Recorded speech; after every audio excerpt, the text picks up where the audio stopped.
While you're all still awake and listening at the beginning of the talk, I want to stress one thing that I think is often completely overlooked in thinking about behavioral symptoms, and that's environmental factors. So often when patients come in, we focus very much on evaluating how they're feeling, what their reactions are, what their medications are, what the other medications are, other medical conditions. We often forget about the environment, which is where they spend all of their time during the day. And environment can contribute to any and all of the behavioral issues that we see in our patients.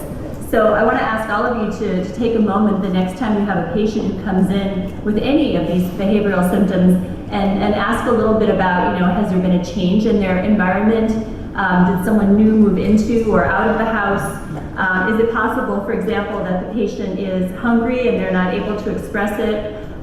Some of you may have had this experience yourself. You are involved in something, you don't realize how hungry you are until you become very irritable, for example. Perhaps somebody has a lot of chorea and they experience thirst because they're moving so much that they become dehydrated. This can make people very irritable. It can also slow them down cognitively, so really important to think about that. Frustration for people who can't communicate. We're usually aware of this in later stages when someone has severe dysarthria. They have difficulty getting the words out. It can be incredibly frustrating for them. But even in the earlier stages, people may have what's called mild bradiphrenia, so mild slowing of thinking, where you ask them a question, it becomes difficult for them to get their answers together. They feel like they just can't bring the words together to answer you. And if this is happening to someone on a daily basis at home, it can really drive a lot of the irritability that we see in patients. Poor sleep, so certainly there are many factors. Many people have insomnia outside of Huntington's disease, but of course movements can cause insomnia. People may be taking medication for behavioral symptoms that make them sleep too much, make them sleep during the day, so please think of this as a factor. Boredom, so perhaps they're home all day because their caregiver has to work. Perhaps they're in an environment in a long-term care facility where the programming is just not appropriate for their age. It's geared toward people who are much older. So think about what is provided to stimulate the patient, what could be done. And then environmental factors of temperature. We often don't think about this, but with big fluctuations in temperature, particularly in the summer, is someone in an environment where they're spending the day shivering next to an air conditioner, which is usually the case in the States? Are they in a situation where they're too warm, they can't get comfortable at night to sleep because they're too warm? Also, what's the level of ambient noise? So, is it a very noisy household with lots of kids or grandkids running around?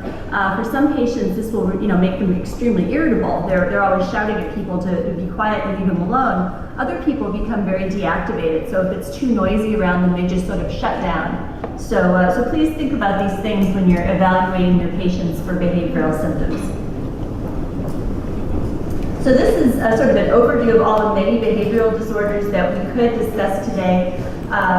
Certainly cognitive impairment and decline plays a factor in so many of the psychiatric symptoms in terms of how they present. Depression is probably the most common affective illness, although you occasionally do see people with some mania.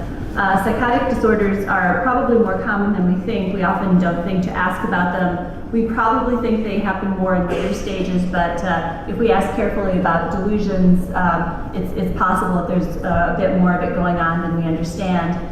Certainly apathy, very common, and I'll show you some data about how common apathy is in these patients. Irritability and aggression, again, extremely common, a big factor in why people become placed in long-term care. Early personality changes, so some of the very earliest changes, usually the caregivers will report, but often the patients will report themselves, feeling less engaged, less interested in things, or perhaps, again, more of the irritability, more sort of self-centeredness. Perseveration and obsessive symptoms, so getting stuck on something, not being able to move on to another topic, getting very fixated on doing one thing over and over, and then unfortunately the increased risk of suicide. So all things to be aware of in terms of these behavioral symptoms.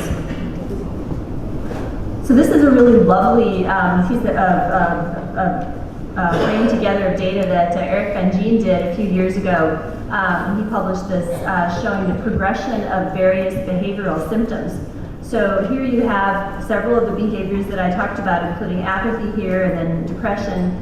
Here you have the different stages of disease becoming progressively more affected. And then here you have the prevalence, so the number of people affected by each of these conditions. So you can see that for many of these conditions, there is a tendency to increase in the burden of symptoms that are reported by patients and their carers as the disease progresses. And I want you to just focus here for apathy, the blue bars, and see that even in stage 1, even in very early symptomatic patients, there's a degree of apathy that some are able to appreciate and report. And certainly as the disease progresses, apathy really takes off. So apathy is a symptom that, once you have it, it's with you throughout the disease. Unfortunately, we don't have wonderful treatments for apathy. Some of these other symptoms, the reason that maybe they don't peak quite so much is that after we recognize them, we can treat them. For example, depression, if we recognize it, we can often treat it pretty well. Apathy, we don't have great interventions yet. So I think that once someone gets apathy, it often stays with them and increases as the disease progresses, as you see here. Another important factor in thinking about these symptoms, of course, is how you discuss them with patients and with their family members. And I often feel in our clinic that educating family members is one of the most important interventions that I can do as a psychiatrist. It's obvious to all of us because we spend time thinking about Huntington's and caring for people with Huntington's that behavioral symptoms are such a core part of the disorder. But for people who are new to the disease, for people who don't have an understanding of Huntington's, it's often not clear. It's often not obvious that a neurological disorder that causes balance problems would also make you very depressed or make you irritable or make you seem very withdrawn. So really important to emphasize this to family members. And then certainly treatment of care partners who are depressed or overwhelmed, so identifying when the care partners are overburdened. I know we'll hear more about this in a couple minutes, and really providing help for them in addition to patients. And really reminding them, of course, that this is not your loved one trying to frustrate you. They're not trying to embarrass you by acting out in public. It's a part of the disease. It's another symptom of the disease, just like the falling or the difficulty speaking. So now we'll focus on apathy for the remainder of my talk. So these are some data on prevalence of apathy, showing again that it's an extremely prevalent symptom, going anywhere from 20% all the way to some work done by David Crawford showing that up to 80% of patients and their caregivers report apathy during the course of HD. So very prevalent, a very high need for care and treatment. So what is apathy? It's a word that we throw around quite a bit, but the formal definition is really diminished motivation and also diminished goal-directed behavior. So this means that people have the decrease in their mental ability to plan and act on things. The idea to do something doesn't come into their head, or if it does, they just can't get through the steps to execute it. Something is stopping them. And then, of course, decreased output, meaning that they, again, don't act on it. So, patients may say, I would love to have a party, I would love to have friends over to my house, but when I think of it, I just can't get myself to get up and get to the phone and call the people and invite them. Or if I invite them, it's just so hard to get to the steps of, planning a menu, planning the drinks. I just can't get through it all. And then a part of this can also be decreased emotion and responsiveness. So at least outwardly, sometimes even inwardly, patients may seem not to enjoy things. They may seem much less engaged. They go to their daughter's wedding and they may seem like they're, they could be anywhere. They could be sitting in a shopping mall. It's not an exciting experience for them, which obviously can be extremely distressing to family members. Some patients are able to talk to you and say, I just feel like things don't interest me. I don't get so excited. Others are not so aware of this. They're not really able to express it to you. Apathy is often confused with depression. I think this is one of the biggest questions that the neurologists in our clinic bring to me as a psychiatrist. Does this patient really have depression, or is this really more apathy? And it can be a very, very tricky thing to discern. For me, the starting point as a psychiatrist is, does the patient have sadness? Do they experience sadness? Can they tell you that their mood is low, that they feel like things are not great? Or is it more of the disengagement? Do they seem like they're sad because they're not interested and they're not excited in things? They don't have that spark that they used to have, but they're really not sad. They're not weeping, they don't have regret, they don't have a feeling that their life is overall bad, they just don't care so much. It's associated with male gender, certainly worse overall function.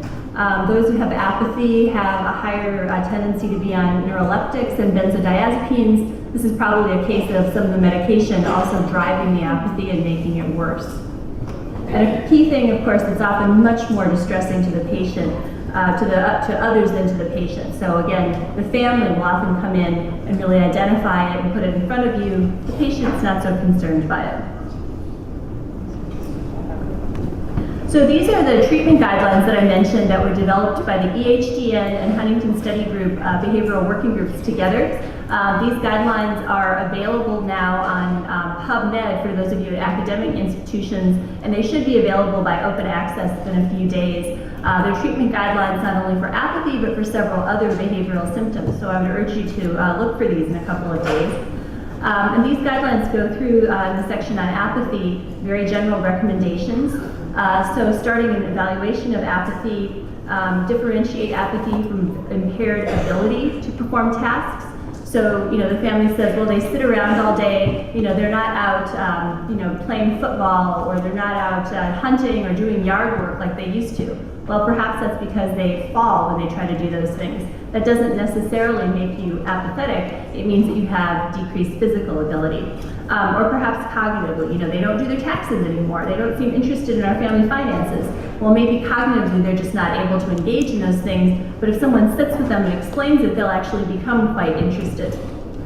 Certainly one of the first things we do when we evaluate for apathy is to consider a dose reduction of medications that are prescribed for other symptoms that can make apathy worse.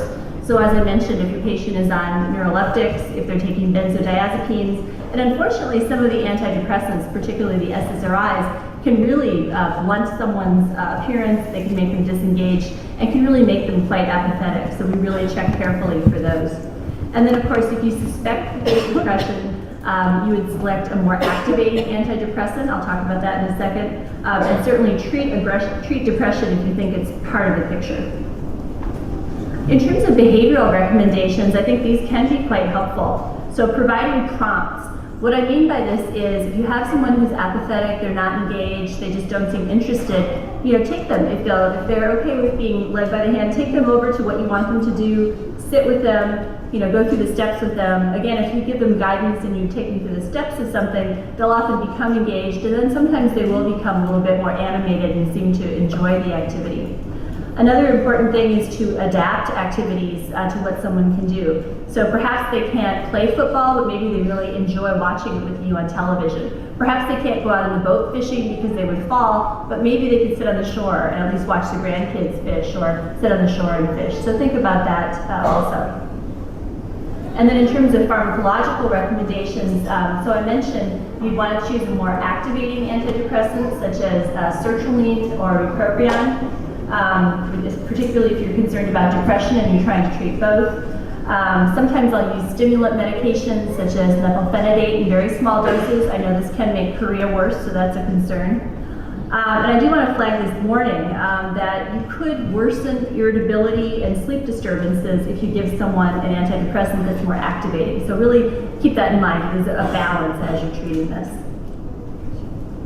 So again, medications to try, I mentioned bupropion, I mentioned stimulants such as methylphenidate. There was a well-controlled study that showed that bupropion was not helpful for apathy, so I think we have to keep an eye on this, and there may be more data coming out. Treatment of apathy can worsen irritability, so you can make someone, you can take them from the person on the couch to the angry person, which is not helpful to the family.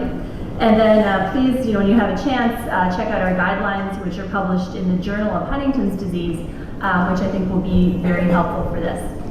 Thank you very much again, and I appreciate this opportunity.